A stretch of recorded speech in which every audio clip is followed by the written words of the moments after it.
So you're going to get into a bunch of stuff moving forward, but today you're going to start off with a subject that is going to trip us out. It's probably some stuff our listeners are completely unaware of, and this is where you can put the attention at when you want to say that God does everything.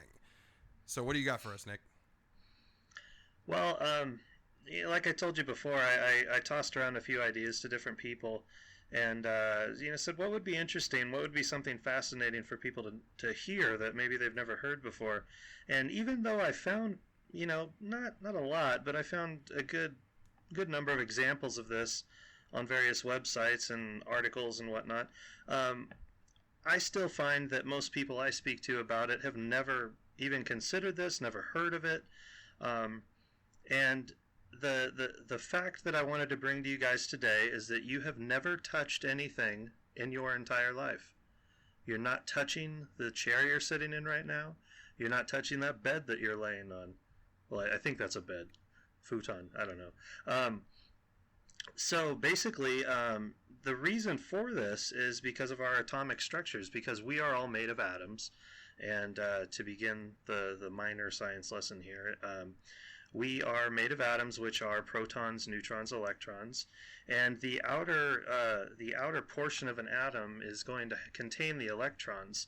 And when you get two negatively charged fields or particles together, they will repel each other. Now, since we are made of we're made of atoms, and the outer shells of those contain the electrons, anytime you try to get those two things together, they will repel if they don't bond. So, for example, I take my finger and I touch the table. Now, the atoms in my finger, the outer shell has electrons, and the table, its atoms, have electrons.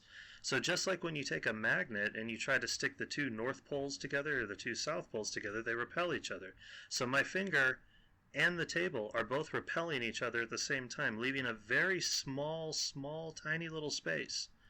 So I am physically not touching the table. Okay, so I have an unscientific question here. Okay. So technically, I've never jerked off. I can officially say that. Absolutely, you are still pure, my son. Well, that was my thing. As you were about to ask that question, I had a realization. I'm still a virgin. Absolutely, and so is your wife, actually. Well, no. I mean, you the hymen still gets broken, right? You've been in there. You've I've been in there, but I've been in there. You didn't touch any cave walls, basically.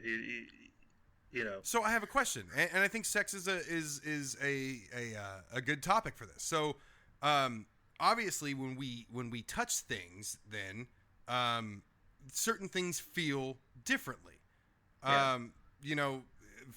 For instance, sex is one thing that feels amazing, and the male penis, as opposed to the female penis, has the highest collection of nerves, like in the head. That's the most sensitive area and all that. So, like, what is it that makes certain parts of your body more? I have two questions then. What makes certain parts of your body more sensitive than others? And what is it in our brain that tells us what something feels like? Or does the way something feels to me feel completely different to you? And so on and so forth. Well, I mean, technically, you've got a physics question, a biology question, and a chemistry question going there all at the same time. Well, it's a good thing you're a trifecta of science, because I know you're going to answer all three. At least I hope so. I will attempt to. Okay. Now, I'm a physics major. I am not a I'm not a physician. I'm not a physicist, and I'm not a biologist. No, but as far as the sensation goes, it just has to do with your nerves. You have a lot of nerves collected in a certain area, and those impulses that stimulate those nerves go to your brain, and certain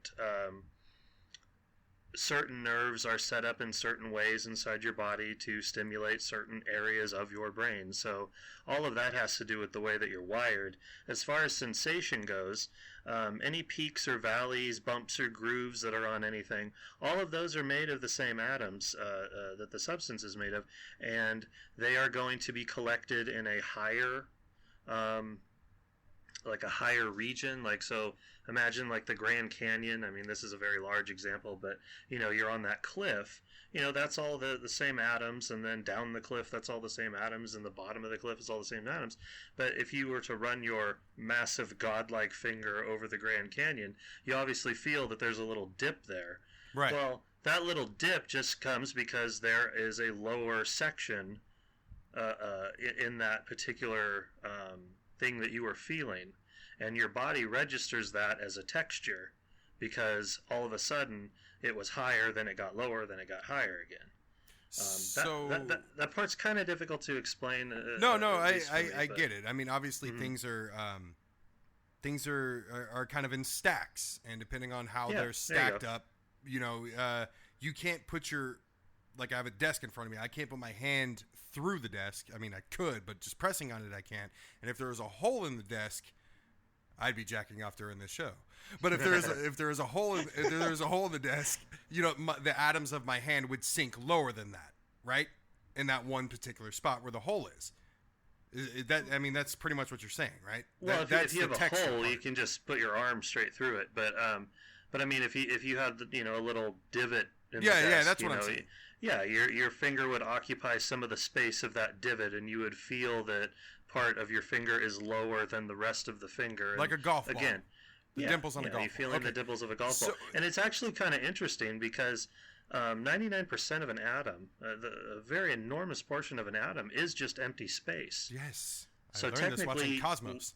We're made of empty space as well. Or star stuff, but practically nothing. Yeah, that's our atoms. So but it's interesting because that empty space, when you really think about it, if we're 99% empty space on the atomic level, what keeps us together? And why can't we just pass through each other, walk through walls and whatnot? And isn't there some sort of adhesion molecule of some kind or something? No, well, an adhesion molecule. A molecule is basically two different elements coming together and forming something. So, organic chemistry is a very complex subject, and it takes a lot of different elements to form organic molecules that we are made of. But when you break us all down, we're still made of carbon and oxygen and whatnot. So all of those bonding together, they all bond together in a certain way. I mean, when you're taking, I just finished up my general chemistry course, and when you're looking at that, the periodic table and looking at atoms, certain atoms don't want anything to do with each other whatsoever, and other ones want to be with everybody. So you have whores. Basically, you have slut atoms and prude atoms. Prude atoms, that's great. Right. And then you have like the noble gases that don't want to bond with anybody, and they're called noble because they kind of stick their nose up in the air at everybody and feel that they're better than everyone. But there's a lot of different reasons for that kind of stuff. So if I ask, when you say, you feel texture, if I ask the difference, does that have still, going back to the sex analogy of it, wetness? Wet and dry, slippery, and I would imagine things that are slippery and things that are kind of rugged or have friction to them would apply to the texture. But like, is it the same? Are you going to give me the same answer if I say, or if I ask you how we know something is wet or dry? Well, again, that is just going to have to do with how tightly the atoms are packed, how densely they're packed together. Yeah. Like if you have a solid piece of metal, the metal's going to be more smooth because there's less opportunities for different variations in let's say topography. There's less chance of atoms being stacked a little higher, a little lower. And of course, depending on how you cut it, I mean, you get a bar of gold, that's going to be smooth if you polish it, of course. But when you're polishing it, all you're doing is eliminating those little differences and getting it all down to a certain fine level. And I imagine because again, not an expert, but I imagine the same thing is going to be true with liquids. It has to do with the way the molecules are packed together, and that's why you're going to feel a certain type of smoothness. But the other thing that's interesting about a liquid is you're going to be able to put your hand into it. You're going to be able to break apart some of that bond that's already there, just like you're able to move through gases because the molecules scatter around more. So, yeah, we've never actually touched anything. That's... Yeah, one of the reasons that's my favorite subject is because I'm also really into the philosophical aspect of science, because if you think about never touching anything, you've never touched anybody that you've ever loved. When you were sad when you were a child and you went and you hugged your mom, you weren't touching her.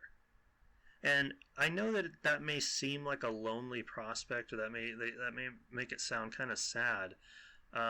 I don't think of it that way. I just think of it as knowing more about my surroundings, knowing more about the world that I occupy, that I live in. But I find it, the implications of it, just truly fascinating, that I've never actually touched anything. And it goes more to the point when you get into predestination or into free will. You talk about all the illusions that come into our body. Are we really seeing what we're seeing? Are we really hearing what we're hearing? Do we really feel what we feel?